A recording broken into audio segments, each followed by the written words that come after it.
Pineapple കറി ഉണ്ടാക്കാം. Pineapple പച്ചടി ഇത് ഞാൻ എന്താ വെച്ചാൽ അരിഞ്ഞ് ഇന്നലെ മുള അരിഞ്ഞ് ഒക്കെ ഫ്രിഡ്ജിലിട്ട് വെച്ചാറുണ്ടാണ്. ഒരു പൈനാപ്പിളിന്റെ പകുതി എടുത്തിട്ടുണ്ട്.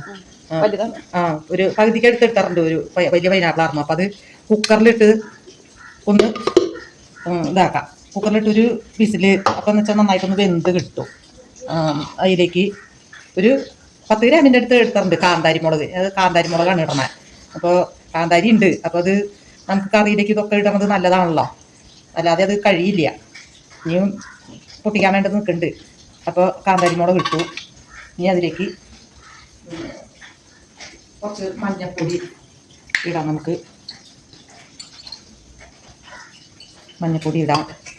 കാന്താരി എപ്പോഴും കൊളസ്ട്രോളിനൊക്കെ നല്ലതാണെന്ന് ഞാൻ പറഞ്ഞിട്ടുണ്ട്. അപ്പം അത് നമുക്ക് ഈ കിഴക്കൻ പച്ചമുളക് 2 അത് ഞാൻ ഇട്ടിട്ടുണ്ട്.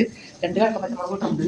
ഞാൻ ഇതിലേക്ക് എപ്പോഴും കാന്താരി നമുക്ക് നല്ലതാണ്. അപ്പം അത് മേടിക്കാനും കിട്ടുന്ന സാധനമല്ല. അങ്ങനെ ഒത്തിരി വേപ്പല, കറിവേപ്പലയും ഇട്ടു. ഇത് കുക്കറിൽ ആവശ്യമില്ല ശരിക്കും പറഞ്ഞിട്ടുണ്ടെങ്കിൽ. ഞാൻ കുക്കറിൽ തന്നെ ചെയ്യാറ്. ഇത് വേഗം വെന്ത് കിട്ടണമെങ്കിൽ നന്നായിട്ട് വേവാൻ. ഇത് നമുക്ക് കടുകൊക്കെ പൊട്ടി താളിച്ചിട്ട് അതിലേക്കിട്ട് ഇതാക്കിയാൽ മതി.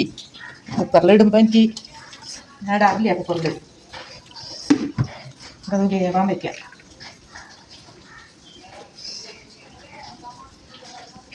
ശരിക്കും വരട്ടി വേവിക്കാൻ ചെയ്യാം.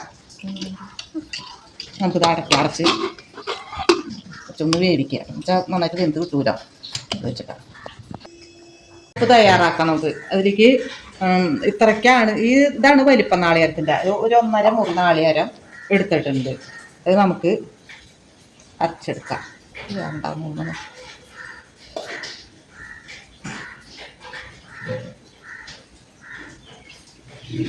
എടുക്കണം കേട്ടോ.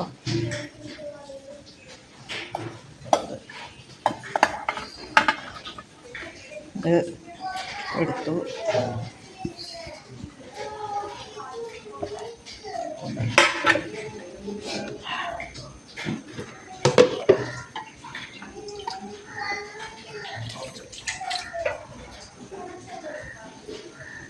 കുറച്ച് വെള്ളം ഒഴിച്ചു.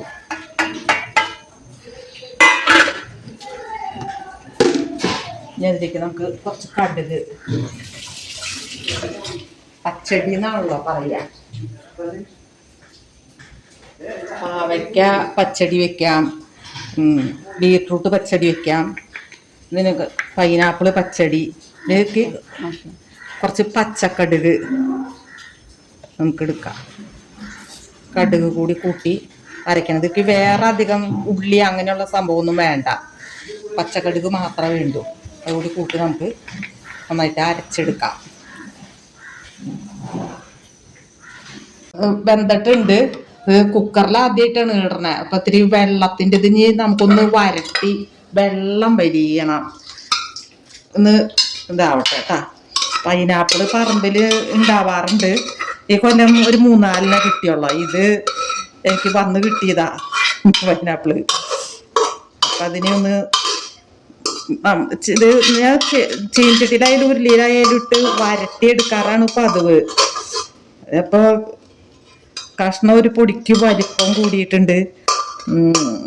അപ്പം അത് കാരണം കൊണ്ടാണ് ഞാൻ കുക്കറിലിട്ടേ. അപ്പം ഒന്ന് വെന്തോട്ട എന്ന് വെച്ചിട്ട്.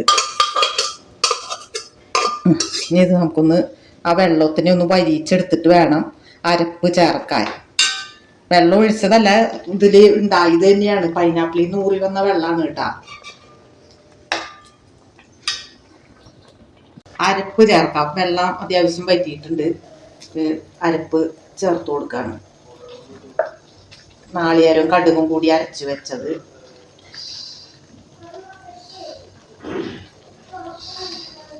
ഇത്തിരി വെള്ളം ഒന്ന് ഇളക്കി കൊടുക്കും. തീ കൂട്ടണ്ട.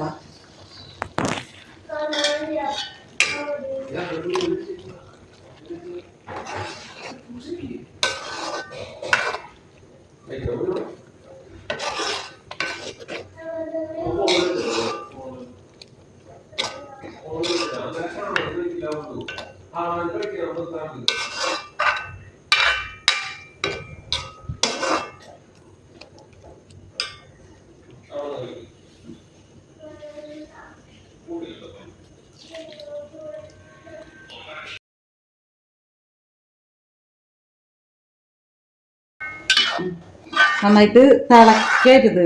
നാളികേരം നമ്മൾ അരപ്പ് ഇതാക്കിയിട്ട് നന്നായിട്ട് തിളയ്ക്കാൻ പാടില്ല. തിളച്ച തേങ്ങ പിരിഞ്ഞ പോലെ വരും.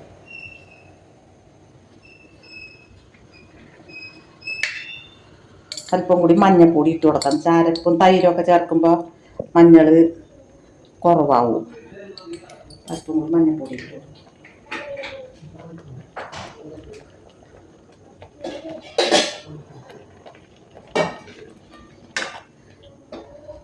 ഇതിലേക്ക് നമുക്ക് തൈര് ഒഴിച്ചു കൊടുക്കാം.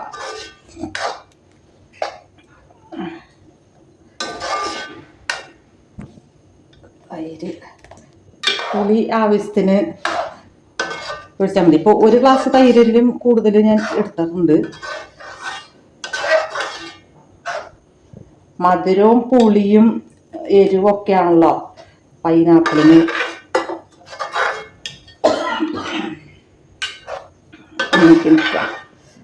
മധുരം പോരാന്ന് തോന്നിയിട്ടുണ്ടെങ്കിൽ ഒരു അല്പം ശർക്കര പൊട്ടിച്ച് നമുക്ക് ചേർക്കാം.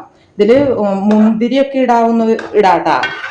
നമ്മുടെ കറുത്ത മുന്തിരി അല്പം കുറവാണ്. അപ്പം ഞാൻ ഒരു കഷ്ണം ശർക്കര പൊട്ടിച്ച് എടുത്തു. ഒരു കഷ്ണം മുഴുവനും ഇല്ല അത്. അപ്പം അത് കൂടി ഒന്ന് അരിയട്ടെ ശർക്കര. പതഞ്ഞ് വരെ വേണ്ടു. തീ സിമ്മിലിട്ട് പതഞ്ഞ് ഇതായി വന്നാൽ മതി. ഇതേ കണ്ട പതഞ്ഞ് ഇതായി വന്നാൽ മതി. അപ്പൊ നമ്മൾ ഇതിനി ഇറക്കി വെക്കാം. ഇറക്കി വെച്ചിട്ട് അതിലേക്ക് താളിച്ചിടാം. കണ്ടു ഇത് കൊണ്ട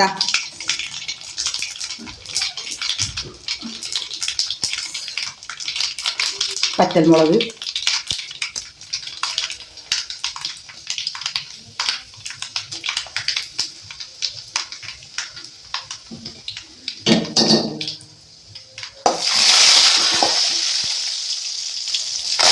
കറിവേപ്പില,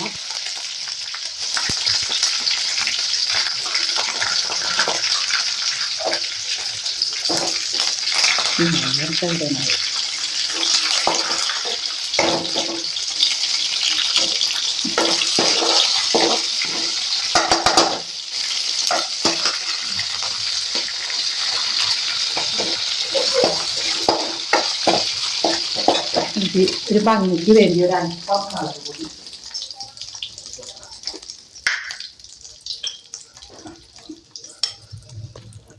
ഒരല്പം മുളക് പൊടി നമുക്ക് കറിയിലേക്ക് ഒഴിച്ചു കൊടുക്കാം.